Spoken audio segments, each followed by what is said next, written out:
Hello and a warm welcome to our artificial intelligence educational series specifically targeted at the beginning STEAM teacher.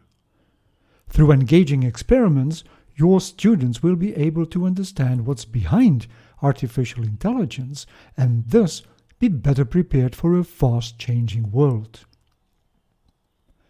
In Project 2, we experiment with multiple object recognition, using the HuskyLens, the BBC Microbit and Microsoft MakeCode, together with standard electronic components and Lego-compatible blocks. Your classroom will be prototyping solutions in no time. No prior knowledge of programming or microcontrollers is necessary. My name is Peter, I am the founder of EdukoMondo, and I am a certified STEAM instructor and content creator. Today's objective is to train the HuskyLens on different objects. We'll start with a simple logical action based on defining actions related to a specific recognized object.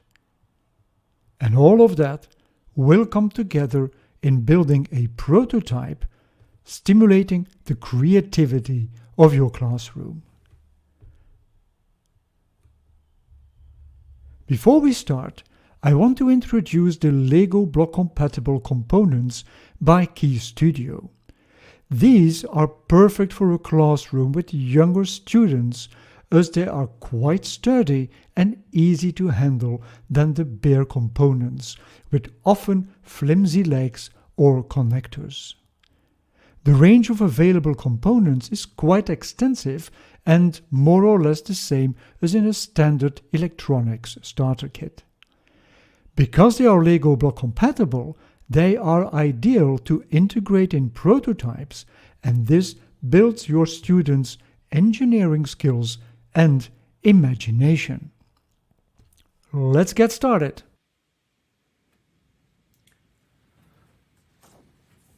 Right, so I have here in front of me the image of Billy the cat and a 3D object, a toy car. And the idea is that I want to use object recognition from the HuskyLens to make the distinction between those two objects.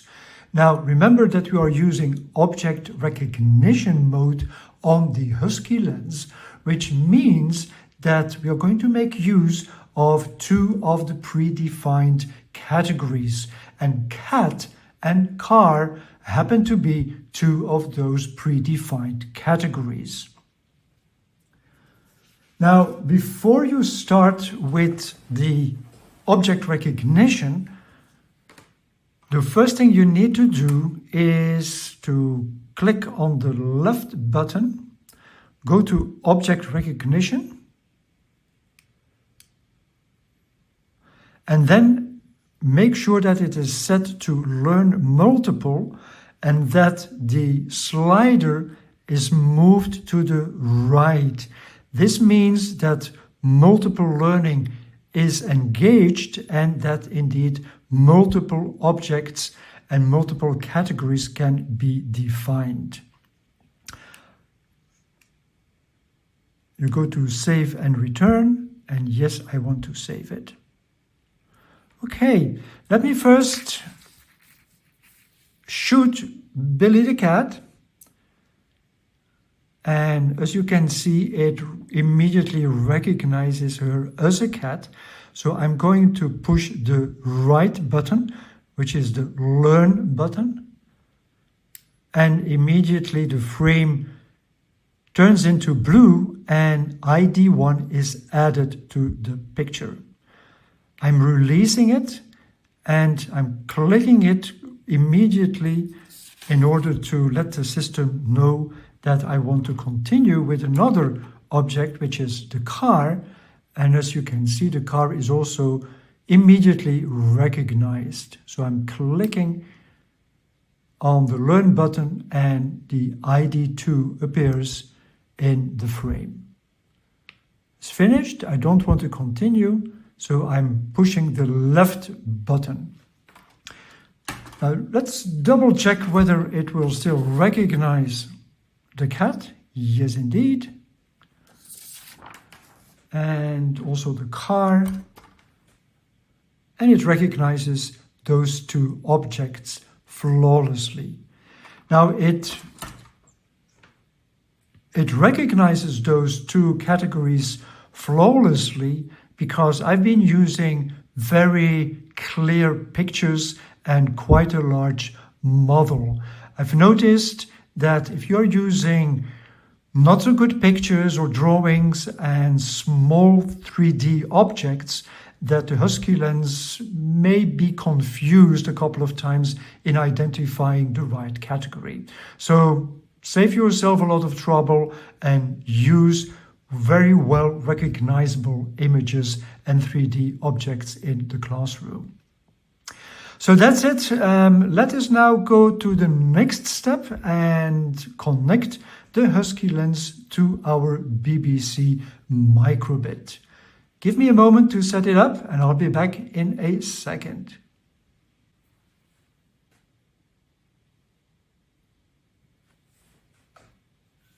So I have disconnected the HuskyLens from its power source, and I'm now going to reconnect it to the BBC microbit using the I2C cable.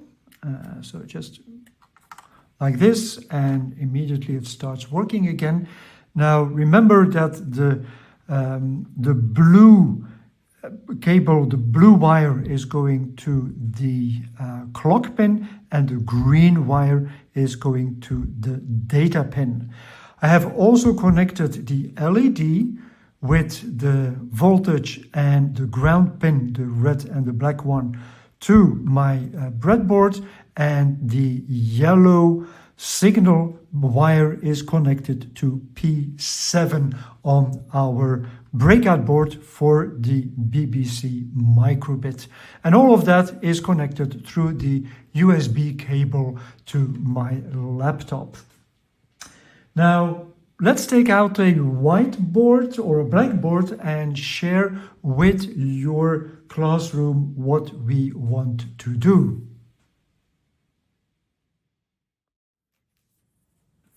So what we want to accomplish is that when the HuskyLens recognizes a cat, that the LED starts to blink. When it detects a car, the LED will light up solid, and when nothing is detected, the LED will be off. Those are the three scenarios that we want to start programming in our next step. So let's go to our programming environment.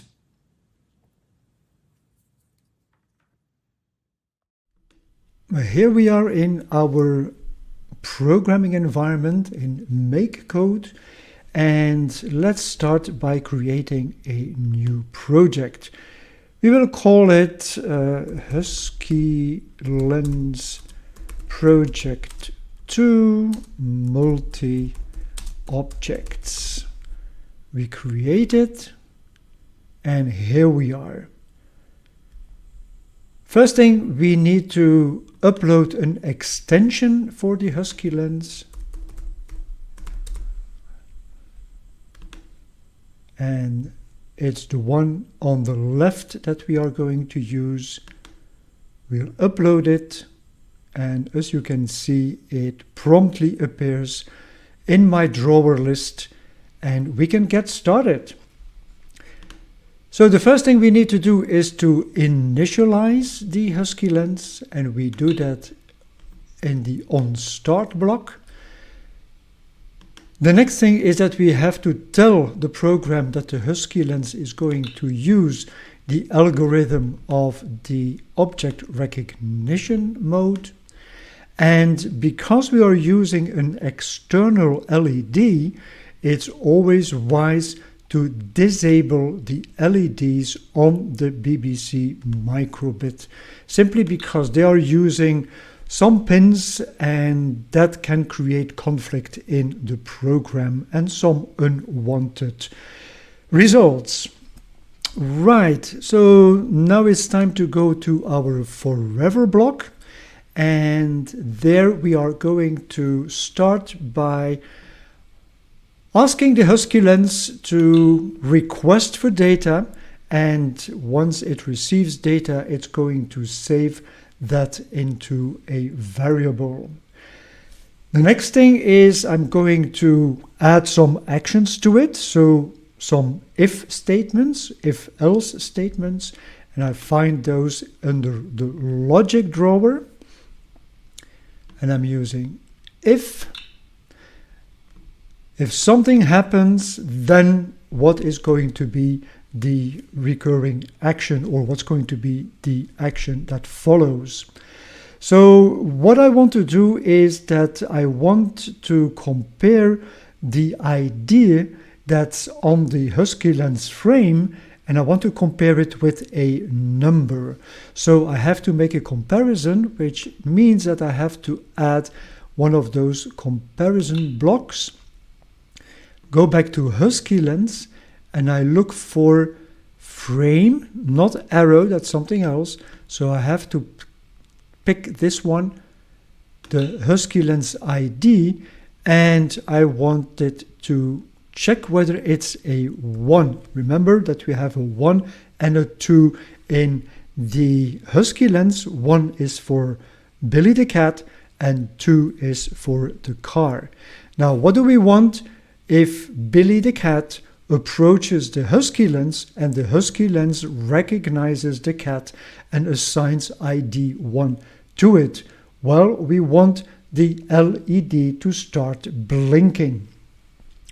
And to do that, I go to Advanced, and there you see I have the option Pins, and I just want it to be on and off, so I'm going to go for a digital write. So I'm going to do the digital write, and I set it to 0. That means that we will start with the LED off, and we'll leave it off for, let's say, 200 milliseconds, and I do that by selecting pause and change it to 200 milliseconds. Then I'll do the same, so I can simply copy paste the digital write command, and I'll put it to 1, which means that the full voltage is going to be sent to the pin, and I will also do that for 200 milliseconds. Now, of course, we also have to change the pin number, and we have been using pin number 7. So don't forget that change of pin numbers. So that is what's going to happen when the cat ID1 is approaching and is being recognized by the HuskyLens. Now, what if it's going to be ID2, which is linked to the car? Well, I have to add another if statement. Else if, again, here I need to add a comparison. So in the logic, else if this HuskyLens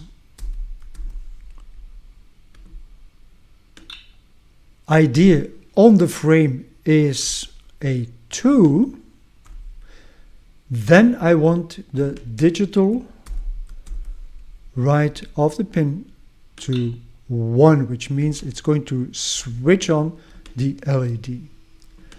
Now, else, if none of the 2 is recognized, then I'm just going to copy paste this command, and I'm going to set that to 0. So nothing is going to light up and nothing is actually going to happen. That's it. It's as simple as that. But the question is, will it work? Well, let's check it out, and I'm going to upload it to our BBC Microbit.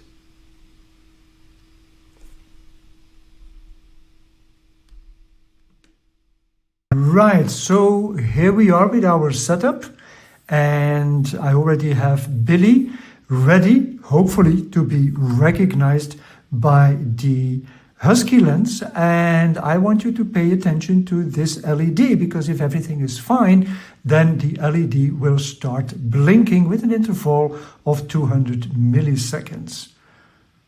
And as you can see, Billy is recognized as cat ID 1, and the LED is blinking with an interval of 200 milliseconds. I'm moving away, so nothing is recognized and there is no LED activity. Will it also work with the car? So let me put the car here, and it's in a slightly different background, so that could play a role that it's not going to be recognized, but it is recognized, and as you can see, the LED, as long as the car is recognized, the LED stays on and is not blinking, is not switching off, as long as the car ID 2 is recognized. One tip also is to hold the HuskyLens with 2 hands. As the more stable you hold it in your hands, the better the result will be. That concludes our project. I think it was a success, don't you agree? Let's continue.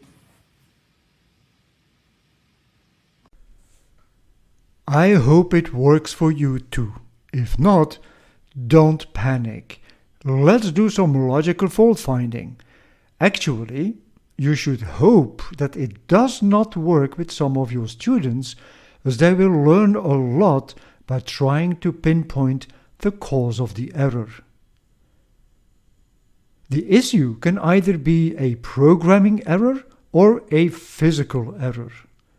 So, first of all, double check whether all blocks are in the right position, especially the logic blocks and the delay blocks, as most of the errors will occur at that level. However, my experience is that most of the errors are made in the physical construction, mostly because of a loose wire or a jumper cable that has been connected to the wrong pin of the microcontroller.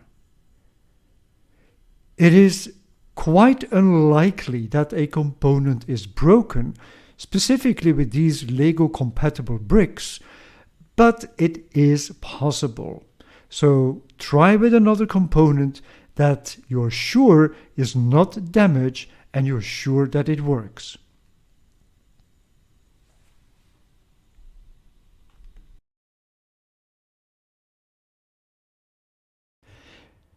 That's it for lesson number 2 in our Artificial Intelligence STEAM course for beginning teachers. I hope you and your classroom enjoyed it. In our next project, we are going to add a servo motor to the program that operates as a barrier to allow or keep out new objects. Bye bye for now.